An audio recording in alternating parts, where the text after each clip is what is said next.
let me know. And then that's it. I think so now I would like Marianne, to... Pardon? Sorry, Marianne, I was going to say, I think it's all part of it, really. By recording this, it's the same as taking pictures and putting pictures upon. Yeah. Because this is the same thing. It's all part of the big event, part of the same, part of the story, really, part of the narrative. So I think it's a really good idea to collect information wherever you can, really. Good. And so now I would like to welcome Barney. And Barney's originally from Bristol, via Manchester and other places. But I met Barney for the very first time when he put on these amazing events during a mashup called Nourishment. And I thought it was so inspiring and something really different. And I see Barney he's always surprises me. There's always a bit of a provocation, an instigator, and just somebody who makes things happen. And now over to you, Barney. This is for you to, tell us a little bit more about you. A little bit more, that's what you're going to get. Right, hello everyone. So I'll tell you what I've done, because instead of waffling lots, I've just got a few clips of short films, which all basically it's my essence. So as a producer, as a curator, as someone who makes marks, makes films, performance, I do a lot of different things because I've always felt blessed to have all my senses, so I explore them all. So I've always been a bit of a hard one to pin down, bit of a slippery customer in relation to the arts, because it was like, well, where do you fit? I've always tried to put him into something, but I flex really well. So, but my heart is typography, and everything for me springs from that. Which might sound a bit odd, but that's the way it is. As said, I'm born in Bristol, Jamaican parentage, moved to Manchester in '89, walked in with Manchester. My next door neighbour happened to be a Hacienda DJ, so I got work straight away. And at the same time, I walked into the Poly at the time, now the MMU, Manchester Metropolitan University, and showed them my portfolio and walked onto the Design for Communications Graphics BA. So I treated it as a mature student as well, because I was 20, whatever it was there at the time. I treated it as my studio, the whole thing. And I always did their briefs, but I always I took it from the real world, because I was doing things out in Manchester city centre. So they loved it. They're kind of like, whoa, hang on. So I'm just going to quickly play.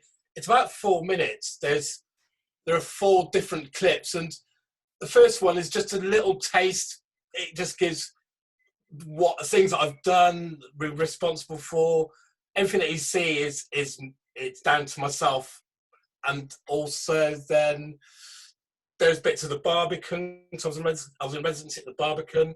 As before I forget, I actually moved here in 2014. And I set up Nourishments, which were monthly, the last Thursday of the month, sharings, where I paired up local artists and people from my connections. And it's about, I'm really passionate about ensuring that the local offer, the local creative talent, the talent has that opportunity to collaborate and connect beyond the walls of this city. I've been here 5 years now, so I consider myself as someone who lives here, even though I have done a lot of things prior to lockdown outside of the city. So I'm going to stop talking a sec. I'll just play these. I'll put it on, I'll share my screen, which... we practiced earlier, and it did work. And here we go. So this is just, as I said, this is just a little taste, really. This one's just... As it says there, you can see what I mean. So you get an idea. I'll whack it up a minute.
Taxi!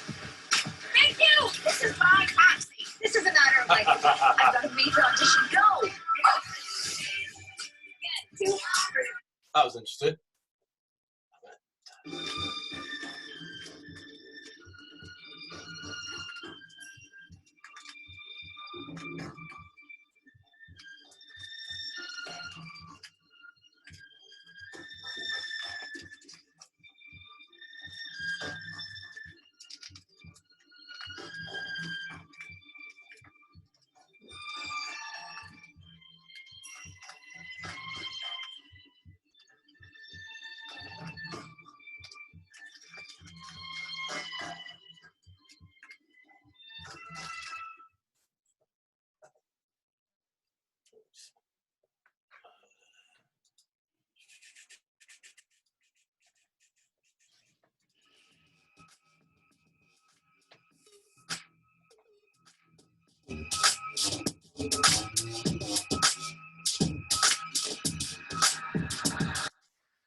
Casting from a liberated space.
Hello?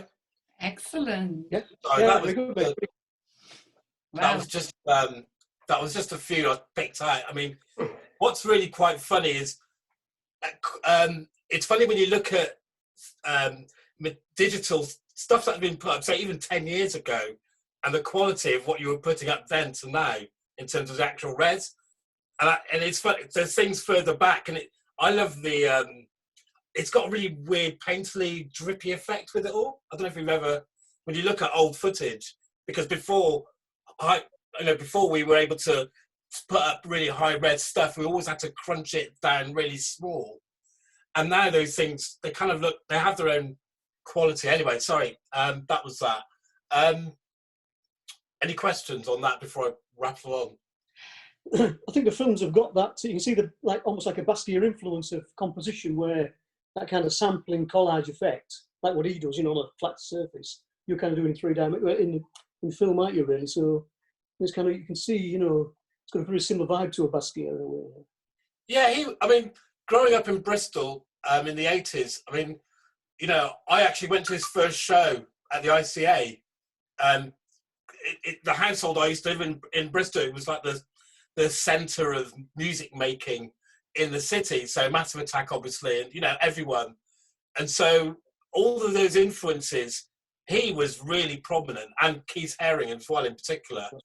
And and it just made sense to us. It was like, well, that makes sense to me. So by making marks by any medium necessary, that's always been my thing. And a lot of things in that, the second thing that you might have seen, a little glitched kind of Robinson Crusoe background, that was an 8-hour durational performance in terms of live arts performative, which is something I do a lot. And it's an ongoing project that called Black Trav and White Coon, 2 of us, 2 similar ages. That says that, and we do a whole series of actions, etc.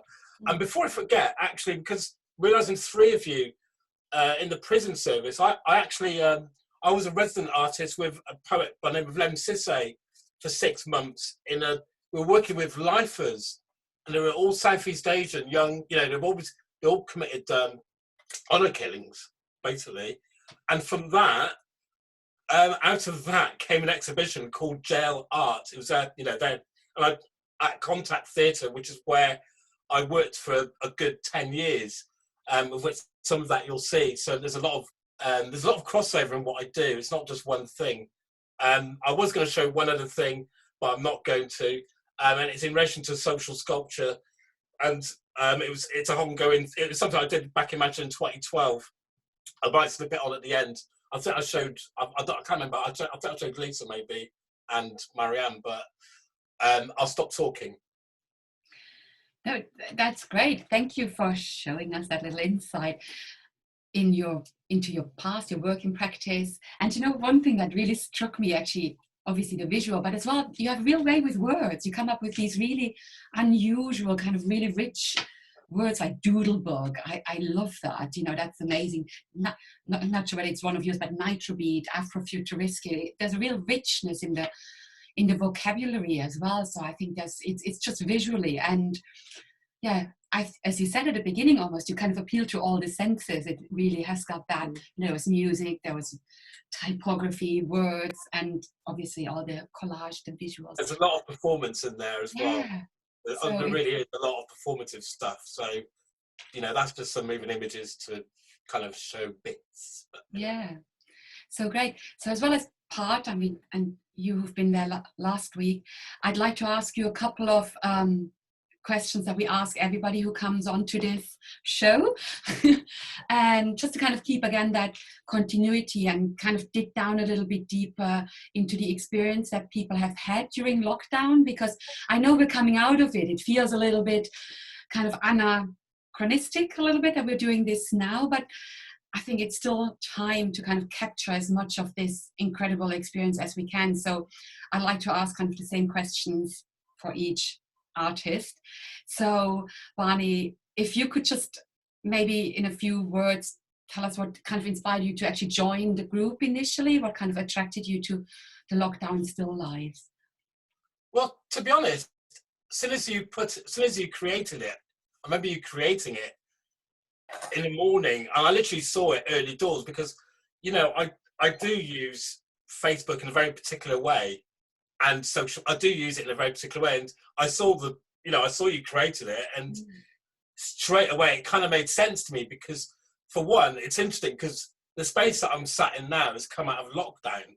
You know, this space here was just storing lots of stuff, and I decided to, I thought, oh, actually, I pulled a load of it out into this other room, and I'm pulling objects out and still lives straight away. I'm like, it kind of reignited and reconnections. It's about reconnections with me. So a lot of things that I initially put in those first 3 or so weeks. I was putting 3 things. I think it was about a few things up each day, every day, and everything was on my Gingham table. So I just have this connect. Whenever you see anything in relation to myself, it's always been, you can spot, oh, Gingham, because I've got a thing about Gingham, and it pulls it all together for me. But there were just objects, a lot of reconnections with a lot of objects for me. Excellent. I notice you're wearing gingham today, so is that on purpose, actually? No, honestly, I just. That's amazing. I've been asked many times before in the past, how do I decide to wear what I wear? Yeah. I get up and I just whatever. Amazing. You're not sponsored by him. You're not sponsored by him, then. Well, yeah. Once upon a time, I said Habitat I'd have gone for, but you know. Yeah, I think the other question is as well, you know, what did normal look like for you before lockdown, and what do you think the new normal will be? Well, it's an interesting one because I think I was interviewed recently for something, and the norm. I go back to crisis equals danger plus opportunities, which was pointed out to me by a Chinese friend. And I've always said, well, that's the lane I live in and always have lived in as a creative. Because, you know, let's say danger plus opportunities. And, you know, this crisis which has come up, actually what's come out of it, from my, selfishly, me, speaking, it's only me speaking about me, but, you know, opportunities have arisen. And obviously I'll talk more about those later. But, and you know, the idea of a new normal, well, you know, the word pandemic really strikes. You know, the whole thing with George Floyd. I'll go into that because. Sorry, Barney. Sorry, I just noticed that we have less than a minute actually. So shall we just? Okay. Kind of.